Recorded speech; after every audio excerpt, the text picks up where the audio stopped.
노인 아파트와 저소득층 아파트 문제가 제기된 것은 하루 이틀 된 일이 아닙니다. 일반 아파트 렌트비 상승으로 정부 아파트 입주까지 겪어야 하는 고통과 문제점을 이사면 기자가 취재했습니다.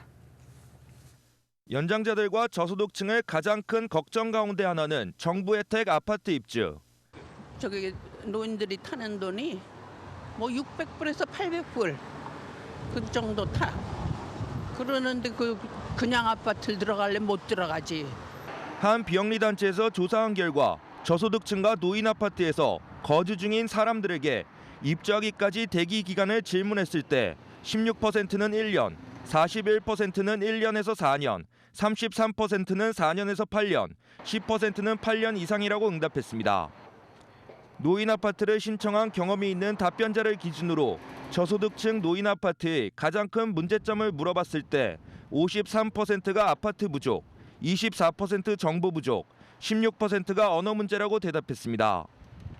LA 지역은 일반 아파트의 렌트의 고공행진이 이어지면서 소셜 베니핏을 받는 한 노인은 거주지를 구하지 못해 친구 집을 돌며 생활을 했고 굶은 적이 한두 번이 아니라며 답답한 마음을 내비쳤습니다. 남의 집에 가서 얹혀 지낸다든가 응? 정말 막말로 심한 소리 얻어먹기도 하고 그거 하지. 한 비영리 단체 측에 따르면 노인들의 소셜 베니핏이나 저소득층의 월 수입으로는 타운에서 일반 아파트를 얻기란 불가능해 정부 아파트 입주까지 거의 노숙자 생활을 하는 사람이 적지 않다고 설명했습니다. 아파트를 쉐어하는 경우도 많고 화장실에서 쌀을 씻어가지고 식사를 준비하시는 경우도 있어요.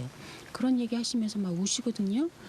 저소득층 아파트의 경우 기존에는 수입의 평균 30% 정도를 정부 아파트 렌트로 납부했지만 지금은 정부 기관의 지원금이 크게 줄어들면서 수입을 45에서 50%를 렌트로 내야 하는 실정입니다.